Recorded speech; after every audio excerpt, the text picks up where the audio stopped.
The story ends with Suzanne Collins kind of remembering Gail's existence, even though she's focused on Katniss and Peeta the whole book.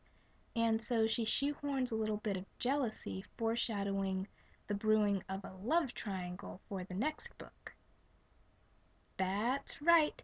This book, which is ostensibly about murder and mayhem and corruption and a futuristic cautionary dystopian tale, ends on a note about romance. It's insulting, and I'd like to say it's dissonant to the tone of the rest of the novel, but it really isn't. Instead, the whole novel feels disjointed from its premise. I've heard people say that these books are unique, but they really aren't. At least not in the way that people are thinking. They're unique in all the wrong ways. The death scenes mean nothing, the action scenes aren't really brutal, the characters aren't characters, and the romance shouldn't be there. Look, if you want to read a good dystopian novel, then try After by Francine Prose, or even The Giver by Lois Lowry. And kid-on-kid violence has been done before. See Lord of the Flies, or even an anime titled Here and There, Now and Then. There are plenty of books who have done this premise before and done it better. I hate that this is touted as something innovative when it is possibly the most derivative book I have ever encountered. To top it off, it was just boring. Now, I don't know how you can make kids fighting other kids to the death boring, but Collins managed it somehow.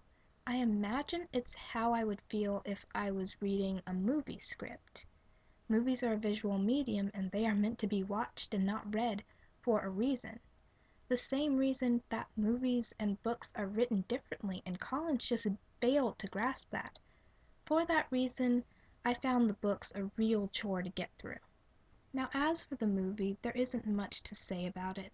I saw it with a friend, with the same friend who hyped up the books to me, and she loved it. I, for my part, thought that it was well done, and the the experience of watching the movie was generally the same experience that I had reading the novel, which meant that it was possibly the greatest adaptation I have ever seen. And while I wasn't that surprised, it was refreshing to see that a movie had done a book justice.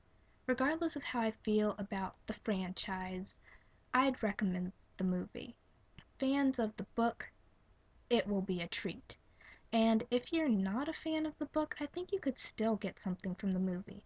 The story works better in a visual medium, the sets are creative, and the acting was phenomenal. I can't think of a single bad performance, and I'd even go as far as to say that the actor's portrayal of these characters breathed some life into the characters that wasn't there in the books. So, would I recommend the book? Well, everyone and their grandmother seems to like it. I am only one person with a dissenting opinion. I would recommend reading it to assuage your curiosity, but there are better books in the same vein that would satisfy your craving for a dystopian novel, if that's what you're after. I have a poor opinion of the prose, the way emotions were handled, and the lack of passion from the author that I kind of intuitively sense, but your mileage may vary on all those aspects. In the end, it's up to you.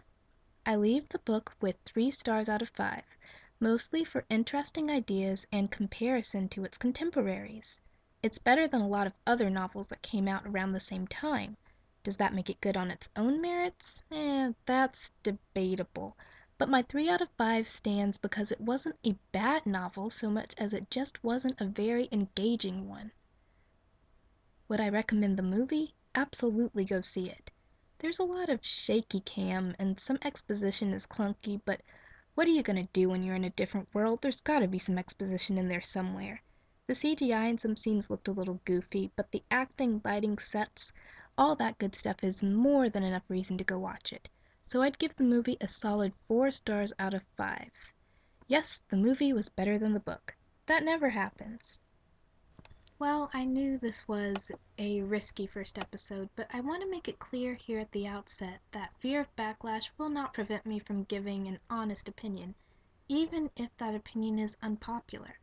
I hope that my negative review of The Hunger Games hasn't turned off too many potential viewers, and that I'll see you all here next time for when we examine 50 Shades of Grey.